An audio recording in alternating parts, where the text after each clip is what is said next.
우리가 건물을 지을 때 아주 크고 아주 높은 건물을 세워야 될 필요가 있죠. 그럴 때는 위로 건물을 올리기 전에 밑으로 기초를 아주 넓고 깊게 파야 합니다. 뭐 장난감집 만드는데 기초를 만들 필요는 없어요. 또 뭐 헛간이나 임시 막사를 지을 때는 땅을 팔 필요가 없습니다. 그런데 수천 명이 들어가서 함께 생활할 그런 거대한 건물을 세우기 위해서는 그만큼 기초를 튼튼히 해야 될 필요가 있습니다. 우리가 신자로서 살아간다는 게 건물을 세우는, 건축하는 것과 같습니다. 또 이 세상에서 우리가 가정생활을 하고 또 경제활동을 하고 또 사회활동을 하고 문화활동을 하는 것 자체가 자기 인생을 건축하는 과정이에요. 그런데 자기가 지성적으로나 도덕적으로, 지적으로도 더 확장되고 도덕적으로도 더 성숙한 상태의 인간이 되려고 하면은 그냥 자연스럽게 내두면 되는 게 아니에요. 우리 인생을 제대로 성숙한 삶을 살아가기 위해서는 기초가 필요한 거예요. 그 기초가 뭐냐? 기독교인들은 하나님의 말씀이 우리 삶의 기초라고 믿는 사람이에요. 다시 말하면 하나님의 말씀인 성경을 깊게 알고 넓게 아는 것이, 그게 바로 내가 신자로서 교회 생활을 하고 천국을 대마하고 또 한 사람의 가정의 식구로서 남편과 아내로서의 활동과 부모나 자식으로서의 활동, 혹은 내가 살아가는 일터에서 제대로 살아가려고 할 때 그냥 먹고 마시고 잠자리에 들어서 짐승처럼 살아가는 것이 아니라 정말 성숙한 상태로 그렇게 살아가기 위해서는 성경을 알되 깊이 알고 넓이 아는, 그래야 우리의 삶이 성숙해질 수 있는 것이에요. 그래서 이번에 설교 시리즈 자체가 성경적 정치관이에요. 근데 아직까지 5번째인데 정치 얘기는 안 하는 것 같고, 친정부적인 성향이 되라든지 반정부적인 성향이 되라든지 이런 거 얘기할 줄 알았는데 그런 얘기는 안 하고 계속 언약만 얘기를 하고 있으니까 도대체 지금 뭐 하려고 그러시나 이렇게 생각하는 사람이 있을지 모르겠어요. 우리의 인간관, 우리의 사회관, 우리의 교회관, 우리의 국가관은 전부 다 성경의 기초로부터 나와야 되는 거예요. 그래서 성경을 제대로 알기 위해서, 깊게 알기 위해서 성경의 단편적인 한 몇 개의 구절에 근거해서 그렇게 이 세상을 바라보는 그런 시각이 아니라 창세기부터 계시록까지 성경 전체가 말하는 그 성경 전체의 중심과 핵심을 바로 알기 위해서 언약에 대한 공부가 필요한 거예요. 이번에 하는 정치, 성경적 정치관이라고 하는 것은 굉장히 넓은 의미예요. 정부가 무슨 일을 해야 되는지, 정부가 하는 일이 옳은지 그런지를 어떻게 분간할 수 있는지, 정부가 하는 일에 대해서 동의할 수 있는지 반대할 수 있는지, 이런 것도 좁은 의미의 정치관이라 할 수 있지만은 더 넓게 정치라 그럴 때는 또 정부가 하는 일만 하는 것이 아니에요. 인간 공동체 전체가 각자가 전부 다 이 세상에서 자기의 의견을 피력하고 자기의 뜻을 관철시키려고 하고 다른 사람은 그 의견을 조정하고 하는 이 모든 과정이 정치 행위예요. 다시 말하면 이번에 성경적 정치관이라고 하는 것은 넓은 의미의 정치관을 가리키는 것이, 다른 말로 말하면 성경적 사회생활, 성경적 문화생활과도 같은 의미예요. 그러나 그 중에 중심 부분 가운데 하나가 정부가 하는 일과 정부에 대한 우리 기독교인의 반응에 대해서도 설교를 할 것이에요. 그러나 이 기독교 성경적 정치관이라고 하는 이 주제는 한마디로 말하면 이런 거예요. 우리가 교회 생활 말고 교회 생활을 제외한 모든 인간의 삶 전체를 가리키는 표현이에요. 그럴 때 우리가 과연 어떻게 내가 이렇게 행동하는 것이, 이렇게 판단하는 것이 성경적인가 하는 것을 알고 해야지. 내가 이렇게 가정생활을 하고, 내가 이렇게 경제활동을 하고, 내가 이렇게 투표를 하고 정치활동을 하는데 과연 내가 이렇게 판단하는 게 이게 성경적인 판단일까? 내가 이런 행동을 취하는 것이 과연 성경적인 행동일까? 생각지도 않고 무심코 그냥 판단하고 행동하는 사람들이 있다면 그건 아마도 성경적이라는 얘기는 다른 말로 말하면 하나님적이라는 얘기예요. 하나님이 원하시는 그런 판단과 행동은 아닐 가능성이 높죠. 하나님의 뜻을 모르는데 그럼 자기 뜻대로 하겠죠.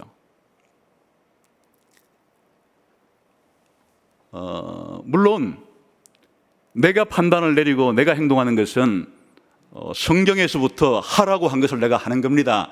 이렇게 행동을 한 사람들이 있으면 잘하는 거예요. 그래 해야 되는 거예요. 그런데 똑같은 문제에 대해서 서로 반대되는 행동을 하면서도 각자 내가 성경적인 행동을 합니다. 이럴 수도 있는 거예요. 사람들은 성경 해석이 달라지게 되면. 그러나 자세는 훌륭한 것이에요. 내가 하는 이 생각은 성경에서 나오는 생각입니다. 하나님이 주시는 그런 생각이 맞습니다. 나의 행동은 성경으로부터 내가 배운 것이기 때문에 하나님의 한 행동이라는 게 맞습니다. 이렇게 행동하는 게 기독교인이에요. 그러니까 중요한 것은 나의 생각과 나의 행동이 정말 하나님이 그렇게 생각하라 그러고 하나님이 그렇게 행동하라고 한 것에 맞게끔 생각하고 행동하는지가 중요한 것이에요. 물론 기독교인들은 다 자기가 그렇게 한다고 하는데 근거를 물어보게 되면 그런 생각이 어디서부터 나온 것이 성경에 어디 있느냐, 그런 행동을 성경에 어디에서 그런 행동을 하라고 말하더냐 하면 그냥 머뭇머뭇거리고 몰라요. 왜 그런가 하니까 성경에서부터 나온 생각이 아니니까. 그럼 어떻게 됐느냐? 다른 사람들이 말하는 대로 앵무새처럼 따라 말하거나 다른 사람이 선동하는 대로 그냥 선동당해가지고 행동하거나 그래 되기가 딱 쉬운 것이에요.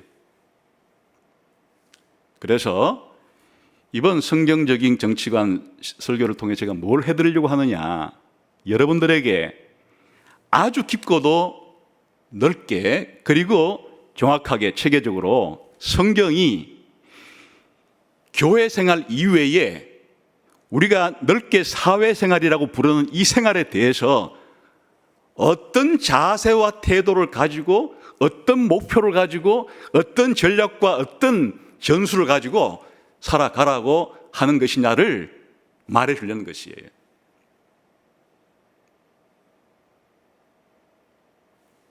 그러면 여러분이 제가 성경에서 말하는 것들을 듣고서 그렇구나, 성경이 그렇게 말을 하고 있구나 라고 받아들여서 동의가 되면 그 다음에 지금 자기가 하는 생각과 행동을 비교해서 분별해야 되는 거예요.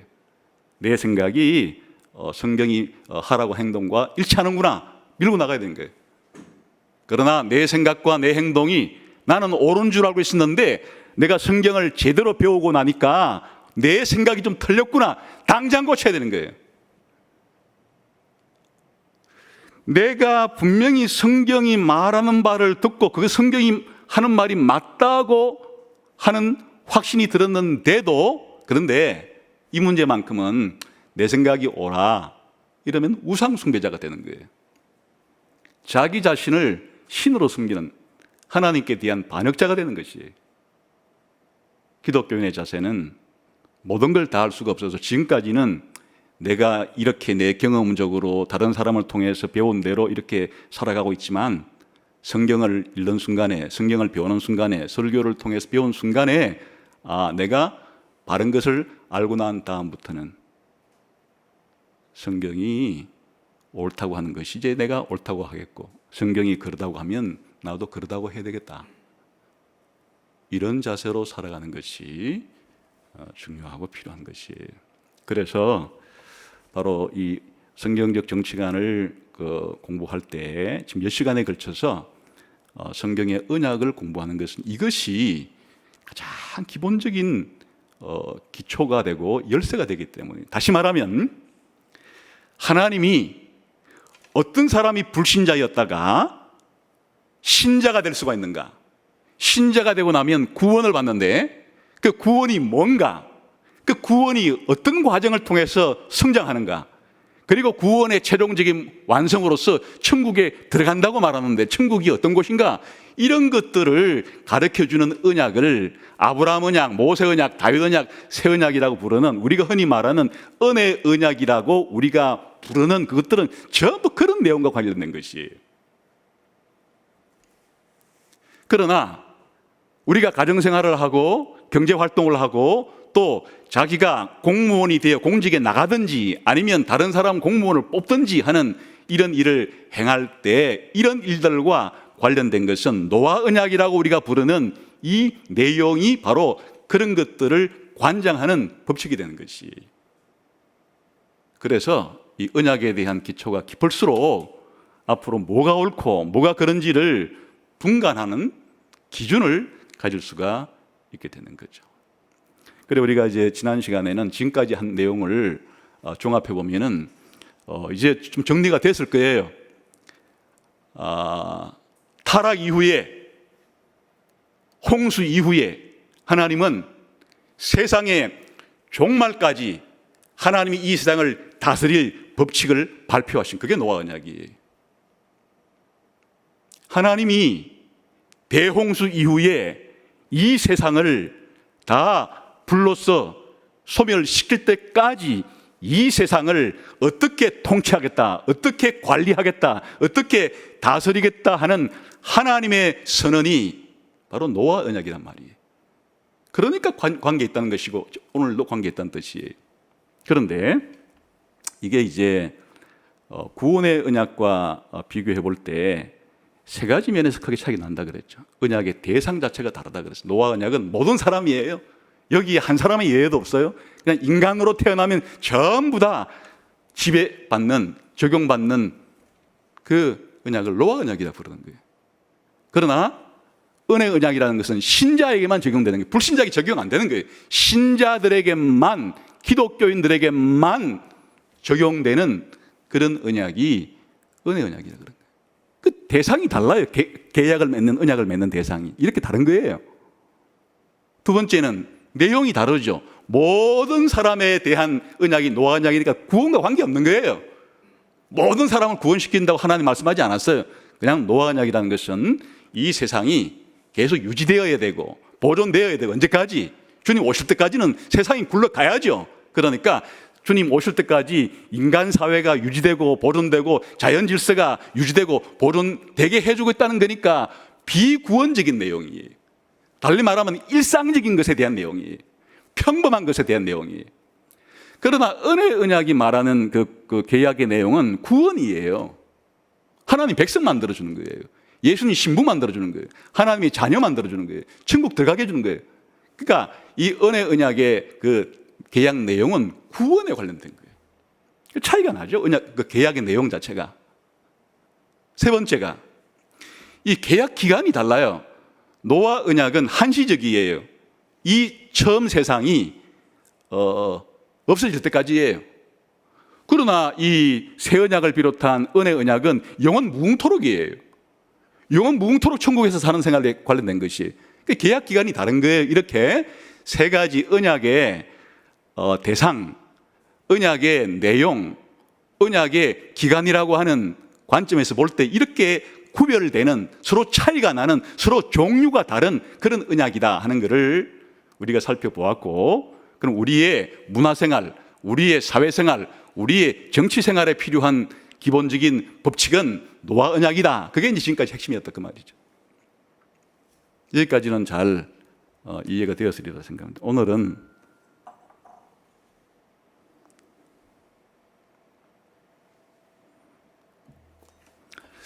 노아 언약 지금까지 노아 언약하고 노아 언약 이후에 생기게 된 아브라함, 모세, 다윗 세 언약과 비교했는데, 오늘은 노아 언약하고 노아 언약 이전에 있었던 언약이 하나 있어요.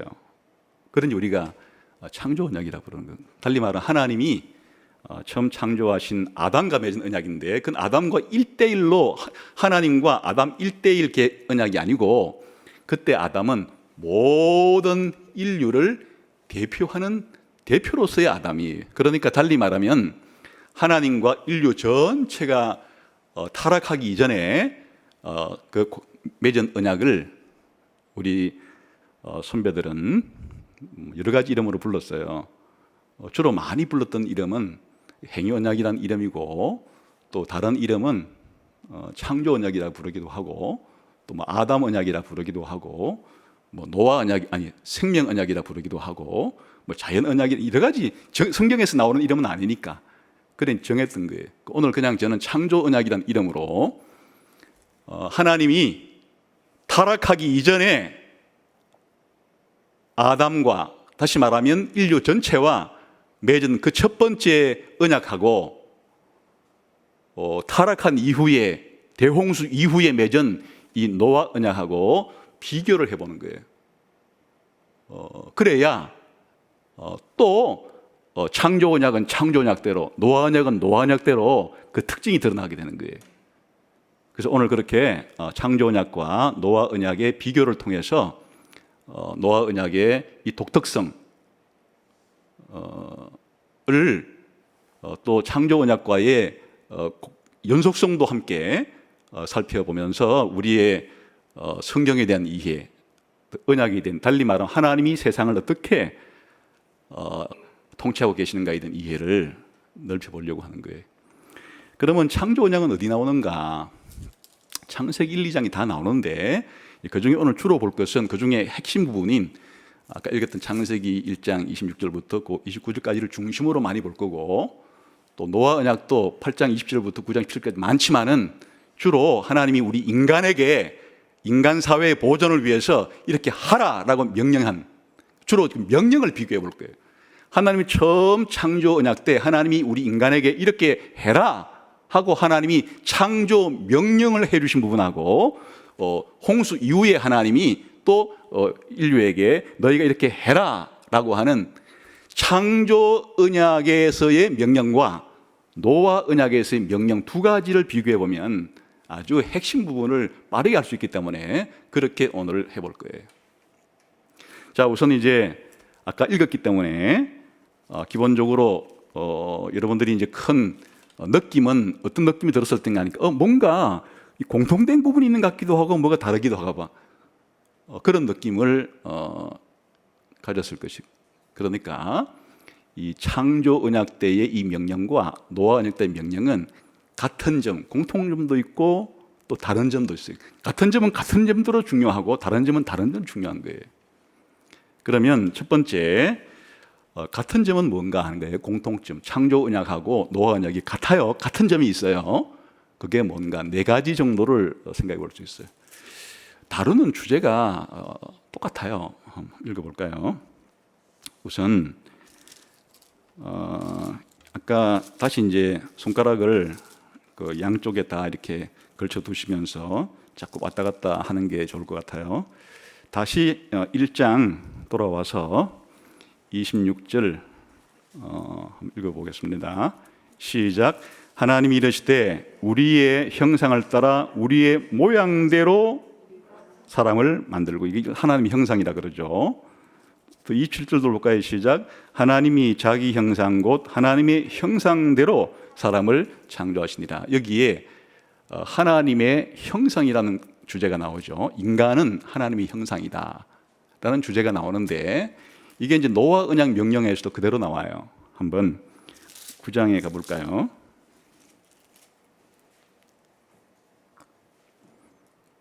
9장 6절 한번 시작. 다른 사람의 피를 흘리면 그 사람의 피도 흘릴 것이니 이는 하나님이 자기 형상대로 사람을 지었다. 그러니까 하나님이 사람을 창조할 때 하나님의 형상대로 사람을 지었다. 이게 둘 다 기초예요. 창조 언약도 하나님이 사람을 지을 때 하나님 형상대로 지었다는 게 기초고, 또 노아 언약도 하나님이 사람을 하나님의 형상대로 지었다는 것이 이게 같은 기초예요. 이 같은 내용을 형성하는 것이에요. 그 다음에 생육하고 번성하라 하는 말이 반복되어 나오죠. 이 주제가. 한번 다시 1장으로 돌아가서 28절을 한번 읽어봅시다. 시작.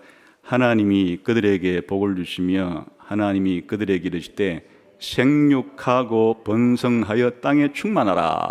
이게 주제가 아주 중요한 주제잖아요. 그 다음에 다시 노아 언약에 나오는 명령을 보겠어요.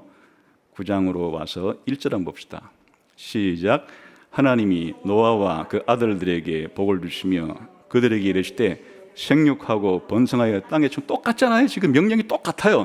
창조 때, 창조 언약 때 한 명령이나 노아 홍수 이후에 노아 언약 한 명령이나 똑같아요. 생육하고 번성하고 땅에 충만하라 이렇게 똑같아요.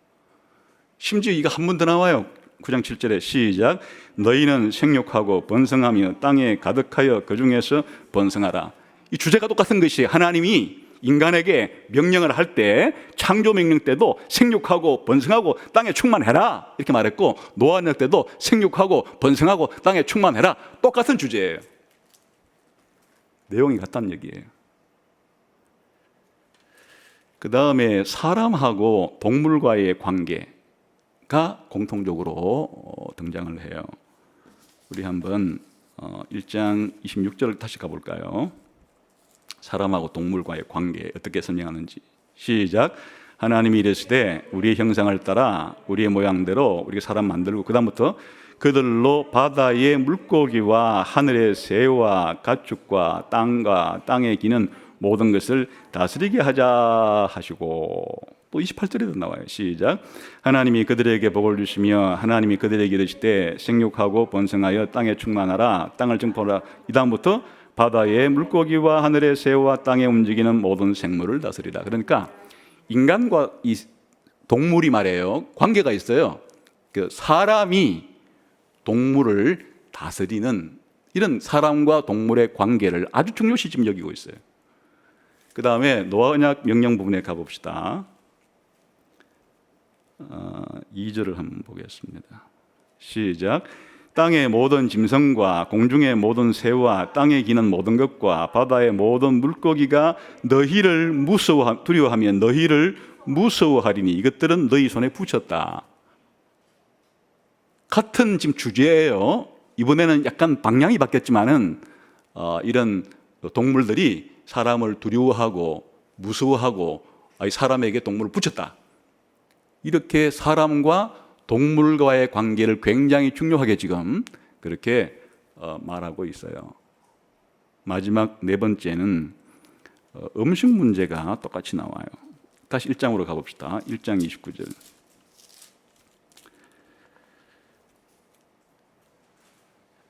시작. 하나님이 이르시되 내가 온 지면에 씨 맺는 모든 채소와 씨 가진 열매 맺는 모든 나무를 너희에게 주노니 너희의 먹을거리가 될, 이 먹을거리, 모든 이 식물을 너희의 먹을거리로 준다. 음식으로 준다. 이렇게 음식 주제가 나오죠. 그 다음에 9장에도 가봅시다. 3절을 한번 보겠습니다. 시작. 모든 산 동물은 너희의 먹을 것이 될지라 채소같이 내가 이것을 다 너희에게 주노라. 여기에도 사람에게 하나님이 음식을 준다고 하는, 먹을거리를 준다고 하는 말이 나오잖아요. 무슨 얘기예요? 지금 그 하나님이 처음 아담을 창조하고 아직 타락하기 전이에요. 타락하기 전에 온 인류를 대표하는 아담에게 하나님이 지금 명령을 내리는데 우리가 하나님 형상대로 너희를 만들었다. 그리고 너희들이 동물을 다스려라. 그리고 또 먹을 것을 준다. 또 생육하고 번성해라. 지금 똑같이 반복되고 있어요, 지금. 그러니까 내용이 같은 내용이 있단 말이에요.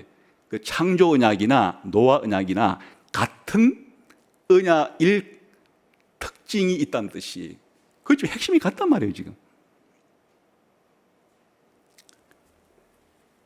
그런데 이제 여기에서 뭐 주제별로 볼 때는 네 가지를 말했지만 여기 핵심은 하나님의 형상대로 인간을 만들었다는 게 핵심이에요.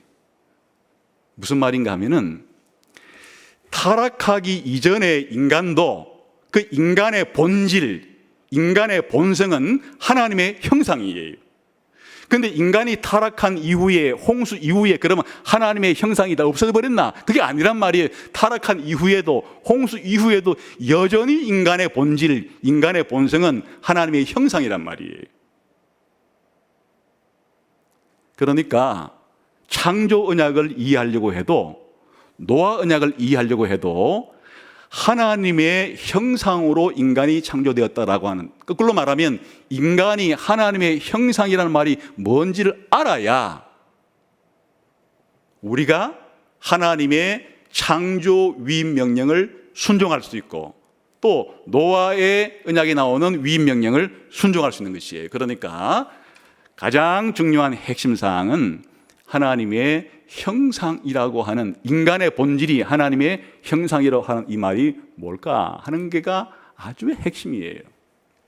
이게 공통분모의 핵심이에요.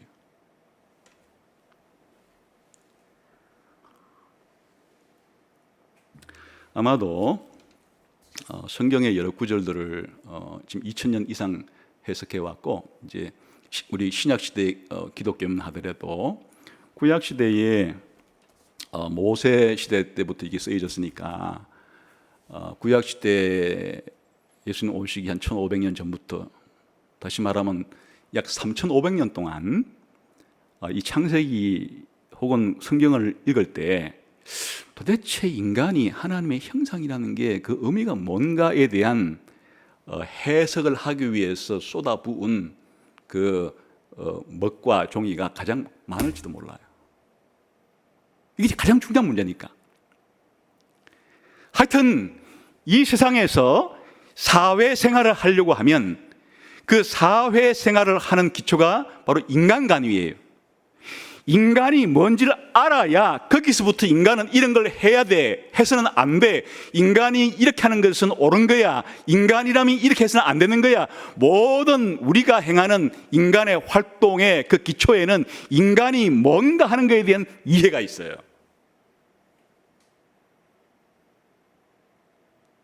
흔히 정치적으로 좌파든 우파든 바로 이렇게 나누는 것도 인간관이 달라요. 인간의 본질에 대한 이해가 달라요. 그러니까 행동이 달리 나오는 거예요. 사회를 바라본 행동이 달리 나오는 거예요. 정치, 경제, 사회, 문화를 이렇게 해야 된다는 게 왜 다르냐? 인간에 대한 이해가 다르기 때문에 생긴 문제예요.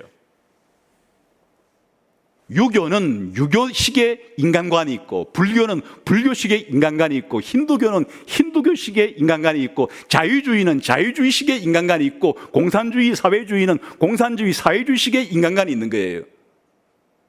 다 거기에 기초해서 행동들을 하는 거예요. 나라를 만들고 집단을 만들어서 행동을 하게 되는데, 그럼 기독교인은 모든 이런 행동을 하는 기초가 뭐부터 시작되어야 되느냐? 인간이 무엇이냐라는 물음에 답을 해야 되는데, 성경은 그 물음에 대해서 단도직입적으로 성경적인 인간관은, 기독교적인 인간관은 바로 하나님의 형상이라는 거다, 이렇게 말하고 있다.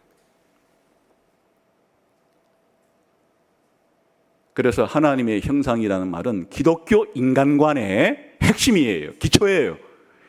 이 하나님의 형상에 대한 이해가 달라지게 되면 인간에 대한 이해가 달라지기 때문에 그 다음에 다른 모든 것들이 다 달라지게 되는 거예요.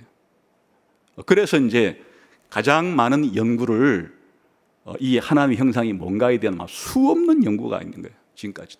지금까지도 수많은 연구가 있는 거예요.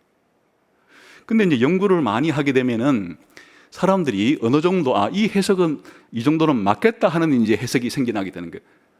해석을 했을 때 다른 사람들이 동의가 되는 그런 해석들이 있는 거예요. 그래서 이제 가장 최초로는 이 하나님의 형상에 대한 해석을 어떻게 했는가 하니까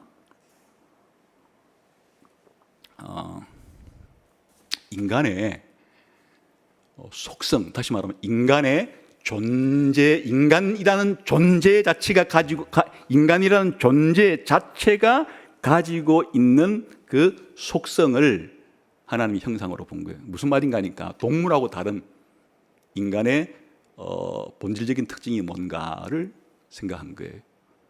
인간은 다르잖아요, 동물이랑은. 그러니까 하나님과는 닮았는데 동물하고는 다른 점이 뭔가, 이렇게 하나님 형상을 해석했어요. 그렇게 해석이 가능하죠. 하나님의 형상이라는 말 자체가 하나님을 닮았다는 말이니까 하나님을 닮았는데 동물에게는 없는 인간만 가지고 있는 그 속성이 뭐냐 하는 거예요. 그랬을 때 동물이나 사람이나 육체를 가진 것은 뭐 비슷하잖아요. 그러니까 동물 실험해가지고 의약품 개발할 때 그렇게 사람에게도 막 적용하는 거 보면 동물의 몸이라는 것과 인간의 몸이라는 게 다른 점은 있어도 유사한 점이 많죠. 그것만 가지고는 인간의 독특성을 찾아낼 수가 없어요. 그냥 인간의 몸만 가지고 동물을 비교해 보면 그냥 인간은 동물이에요. 털 없는 원숭이에요. 꼬리 없는 원숭이에요. 육체만 가지고 비교해 보면. 그런데 인간이 이렇게 문화와 문명을 건설하는 정치, 경제, 사회, 문화, 철학, 역사 등등의 종교, 예술 같은 이런 활동을 하는 것을 보면 그건 동물에게 없는 거잖아요. 그게 뭐 가지고 하는 거냐? 우리 인간의 바로 정신적인 능력으로 그렇게 하는 거예요. 쉽게 말하면 우리 인간의 이성 혹은 뭐 지성이라고 부르든지 오성이라고 부르든지 인간의 이런 지적인 능력과 또 인간의 도덕적인 어떤 의지적인 능력, 이런 게 바로 동물하고는 다르다. 다시 말하면 하나님의 형상이라고 말할 때 물론 우리 인간의 육체도 하나님의 형상에 포함시킬 수는 있겠으나 하나님의 형상의 핵심은 인간의 영혼에 있다. 이게 이제 가장 최초의 전통적인 해석이에요. 오랜 기간 동안에 초대교회 때부터 지금까지도 가장 기독교인들이 2000년의 역사를 가지고 하나님의 형상이 뭐냐라고 했을 때 하나님의 형상은 인간이 하나님을 닮았는데 동물보다 월등히 동물에게는 없는 어떤 요소, 바로 우리 인간의 영혼을 가지고 있다고 하는, 다시 말하면 지정의를 가지고 있다고 하는, 인격을 가지고 있다고 하는 이것이 바로 하나님의 형상의 의미다. 동의가 되는 해석이에요. 그러니까 2000년 동안에 이 해석은 지금까지도 그대로 이어져 오고 있고 하나님의 형상을 그렇게 생각하는 거예요. 인간의 하나님을 닮은 독특한 특징은 하나님의 지성, 하나님은 전지할 뿐이지만은 우리 인간의 지성, 비록 우리 인간의 지성이 유한하다고 할지라도 하나님 닮은 면이 있죠. 하나님의 뜻, 하나님의 의지대로 행동하시는데 우리 인간도 자기의 뜻, 자기의 의지대로 행동하잖아요. 크기가 다를 뿐이에요. 하나님은 전능하시지만은 우리는 전능하지 못하죠. 이런 것들이 하나님의 형상의 의미다. 여기까지만 해도 하나님의 형상이 뭔지를 알았어요. 우리 인간이라고 하는 존재가 동물하고는 달라, 근본적으로 라고 하는 것까지는 확인할 수 있었지만은 그러나 이제 성경을 계속 연구하다 보니까 이게 하나님의 형상을 말한 그 문맥 속에서 하고는 좀 거리가 있는 것 같아요. 다시 돌아가 봐요. 1장으로.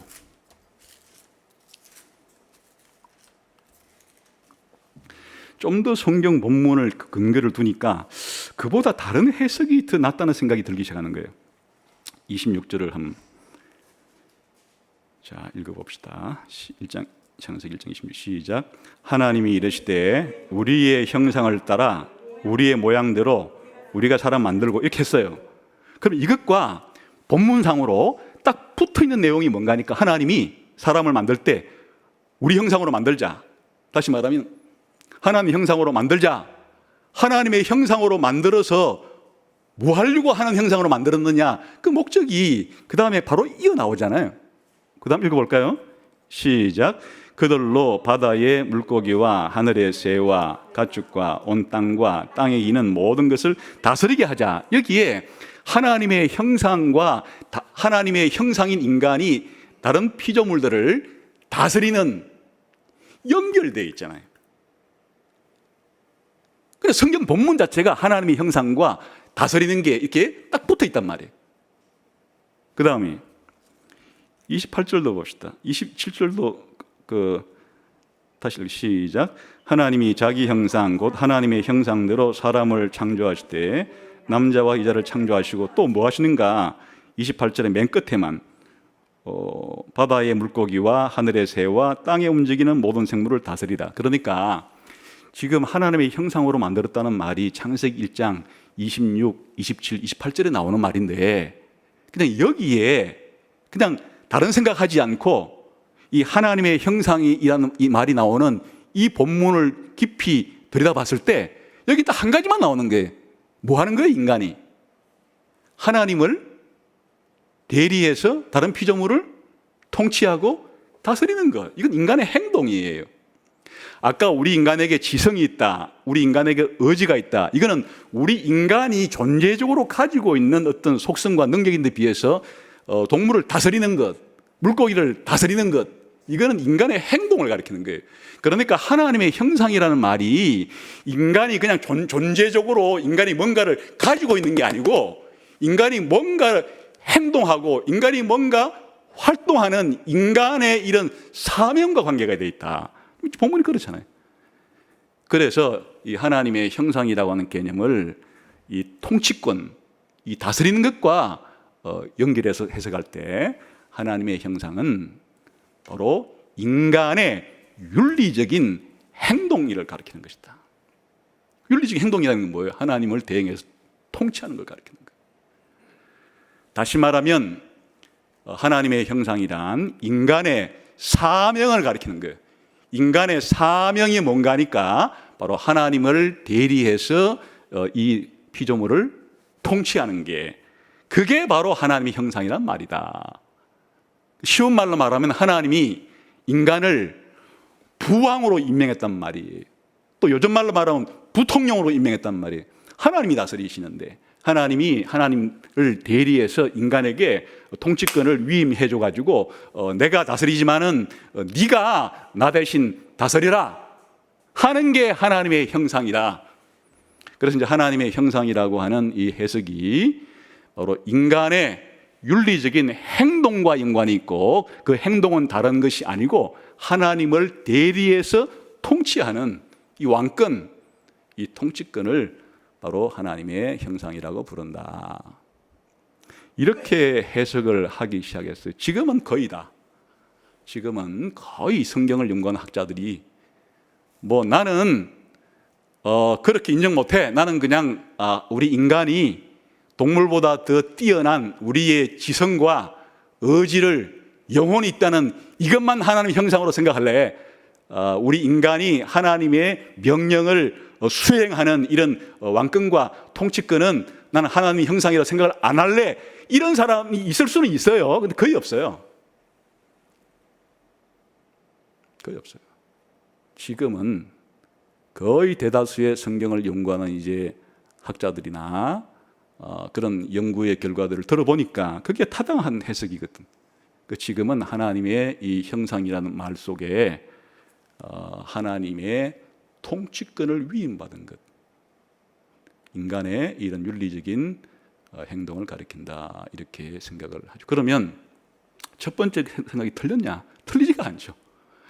이렇게 하나님을 대신해서 물고기, 새, 동물을 다스리려고 하면은 당연히 우리 인간의 머리가, 지성이, 우리 인간의 의지력이 동물들보다는 월등히 뛰어나야 그게 가능한 것이니까 이렇게 두 번째 하나님의 통치권을 위임받은 것으로 해석한다고 해서 첫 번째 해석인 우리 인간이 동물보다 더 뛰어난 영혼을 가진 이런 존재라는 해석이 틀리다고 말하진 않아요.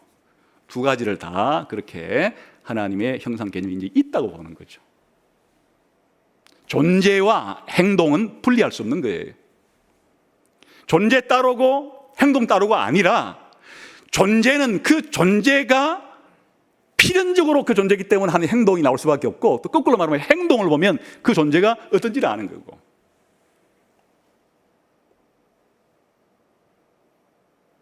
두 개가 붙어 있기 때문에 둘 다 맞는 해석이. 성경에서 이 창세기 1, 2장에서 하나님을 설명할 때 이렇게 설명하지 않아요. 하나님은, 자, 첫 번째 창세기 1장 1절에 하나님은 거룩하신 분, 1장 2절 하나님은 전지하시다, 1장 3절 하나님은 전능하시다, 1장 4절 하나님은 무소부지하시다. 이런 식으로 하나님의 속성을, 하나님의 본질에 해당되는 속성을 그렇게 말하는 방식으로 하나님을 소개하지 않아요. 그냥 하나님의 행동을 소개하는 거예요. 하나님이 해를 만들고 바다를 만들고 땅을 만들고 식물을 만들고 동물을 만들고 인간을 만들고 하나님의 행동을 통해서 하나님이 어떤 분인지에 대한 하나님의 존재를 설명하는 방식으로 성경은 지금 창세기 1, 2장에 하나님을 소개하고 있는 거예요. 그러니까 하나님이 천지를 창조하신 이 과정을 통해서 하나님은 의로우신 분이구나, 하나님은 사랑이 많으신 분이구나, 거꾸로 하나님의 속성을 알게 되는 거예요. 그러니까 하나님의 이 존재, 하나님의 존재를 구성하는 하나님의 속성과 하나님의 행동이 따로따로가 아니라 하나님이 거룩한 분이니까 거룩한 행동을 하시는 거고, 하나님이 사랑이 많은 분이니까 사랑의 행동을 하는 것이고, 하나님이 공의로운 분이니까 하나님이 공의롭게 행동하는 거고, 그렇다 그 말이에요. 그와 마찬가지로 하나님을 닮은 하나님의 형상이라는 인간도 그런 의미에서 하나님의 형상 인간이 뭐냐라고 했을 때 하나님을 대리해서 통치하는 것, 이 인간의 행동 자체가 그 거꾸로 말해서 하나님의 형상이기 때문에 그렇게 통치하는, 이게 두 개가 분리되지 않는다 그 말이에요. 근데 여기까지 이제 해석은 지금까지 두 가지 해석에 담았다 해서 두 가지 정도가 이제 하나님의 형상에 대한 2000년 동안 연구한 결과를 제가 엑기스를 말씀드리면 지금 그렇게 하는 거예요. 그런데 성경을 더 깊이 연구해 본 결과 하나님의 형상이 이렇게 하나님이 우리 인간이 가지고 있는 동물과는 더 뛰어난 존재적인 그런 속성이나 또 그 속성을 바탕으로 하나님을 대신해서 통치하는 인간의 행동이나 이게 하나님의 형상이라는 말 속에 담긴 의미 전부일까 하는 거예요. 전부일 리가 없죠.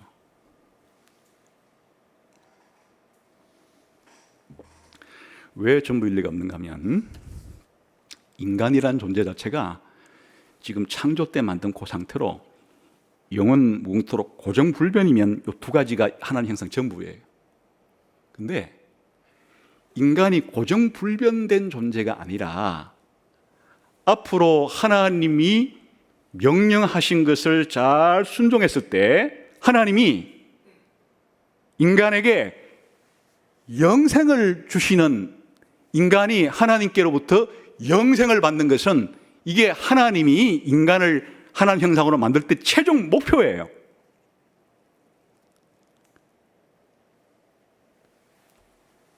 다른 말로 말하면 최종 인간을 완성시킬 목표를 하나님께서 정해놓으셨어요. 그게 이제 성경에서는 영생이라는 말로 표현되어 있어요. 지금 그 앞에서는. 그러면 하나님의 형상이라는, 하나님 닮은 인간이라는 뜻인데 지금 현재 상태로 하나님의 형상의미가 다 들어있는 게 아니고 앞으로 하나님이 인간에게 영생을 부여했을 때 인간이란 존재 자체를 궁극적으로 하나님이 원하시는 수준만큼 다 완성했을 때 그때 인간은 뭐예요? 오히려 그때 인간 자체가 하나님을 더 닮은 거죠? 아직은 우리 인간의 상태가 처음 만들어졌을 때 그 상태, 그 모양 그대로 그냥 영원 불변이 아니라 우리 인간은 죄를 지으면 곤두박질 칠 수도 있어요.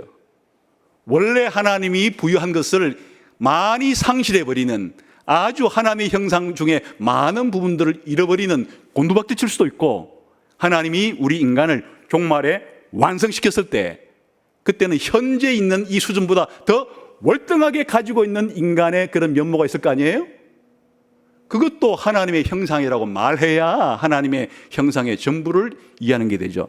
다시 말해 종말론적인 차원, 이 종말에 우리 인간이 하나님이 주시는 완성, 종말에 우리 인간을 완성시켰을 때의 그것도 하나님의 형상의 의미다.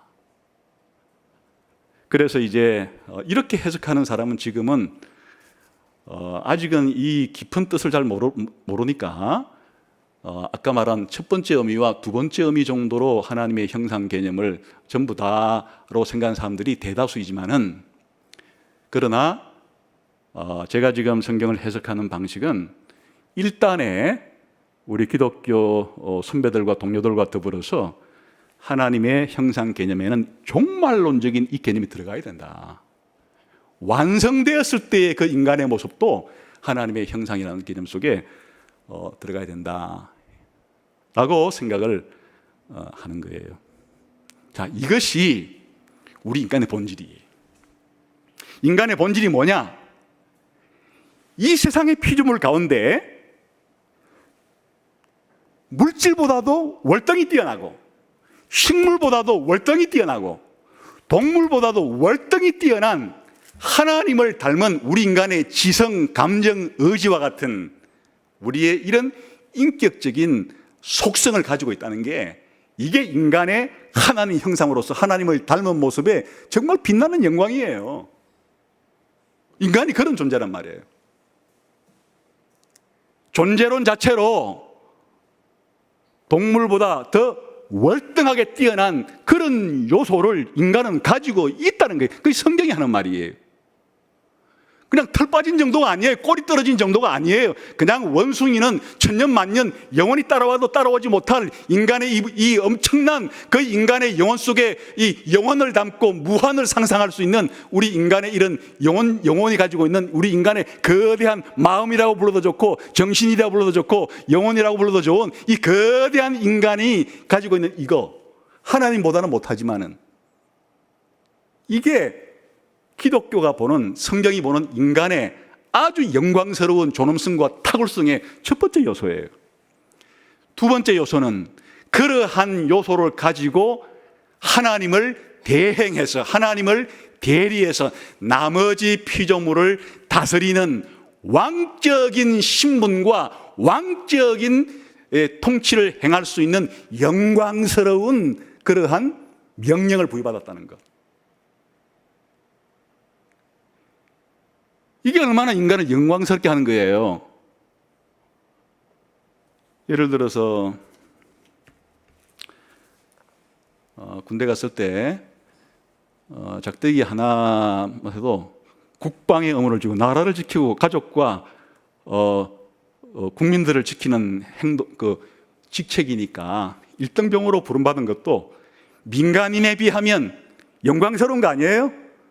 다 자기의 이 호구, 자기 입을 위해서, 자기 가족을 위해서 먹고 사는 이런 정도의 신분이 아니고, 나라의 국방을 지키는, 국방의 의무를 담당하는 작대기 하나로 부름받은 것 자체가 그 상당히 그 영광스러운 일이란 말이에요.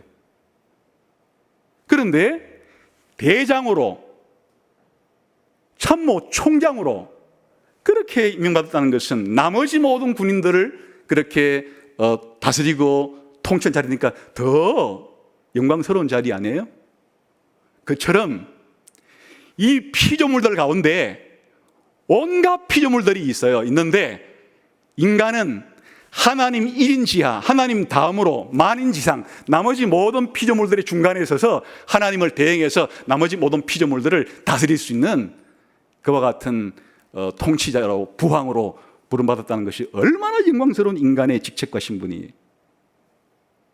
더 나아가서 장차 천국에 들어갔을 때, 하나님이 인간을 완성시켰을 때 요한계시록 21장과 22장이 보여주는 그 엄청난 인간으로 우리가 완성되었을 때, 그게 하나님 형상이란 말의 의미. 지금은 아직도 우리가 미완성이라고 할 수 있어요. 왜 미완성이냐?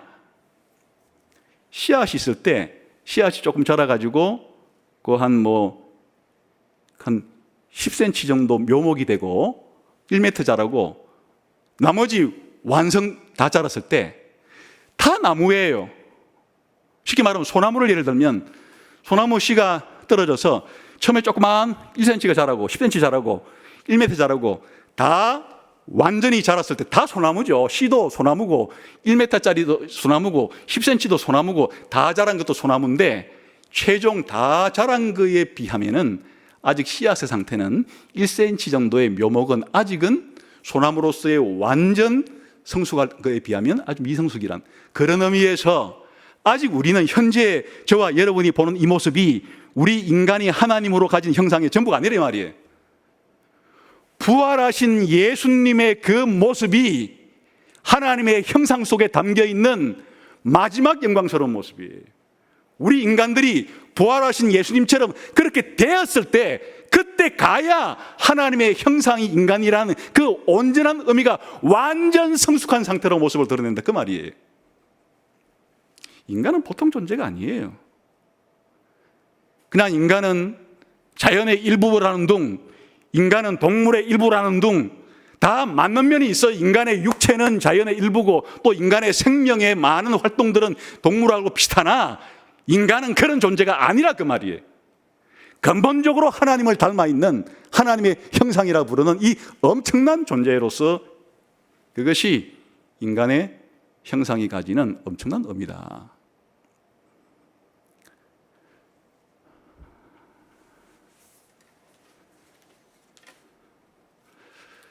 여기까지 하고 말아야 되겠어요. 또 너무 오래 하면 그러니까 다음에 이어서 다음 주에 계속해서 이 창조 언약과 노아 언약의 비교를 해 나갈 텐데, 오늘 지금 살펴본 것은 그 공통점 가운데 가장 중요한 인간이 하나님의 형상이라는 것이 사실은 이제 이 모든 인간 활동의 기본이 되는 것이다 하는 것까지만 오늘 그렇게 생각하고 마치도록 하겠습니다. 기도하겠습니다. 하나님 아버지, 오늘 하나님 말씀을 통해서 비록 우리가 피조물이기는 하지만은 하나님을 닮은 영광스러운 존재로 부름받았다는 이 사실이 머리끝부터 발끝까지 자기 자신을 바라보는, 자아를 형성하는, 자아관을 형성하는, 자기 자신에 대한 이해를 하는 가장 근본적인 기초가 되게 해 주시고, 이 영광스러움과 이 위엄과 하나님이 주신 이 천부인권, 이 엄청난 권리를 가진 존재로서의 자신의 소중함과 또 다른 사람의 소중함을 잘 이해할 수 있는 저희 모두가 되게 해 주옵소서. 예수님 이름으로 기도하옵나이다. 아멘.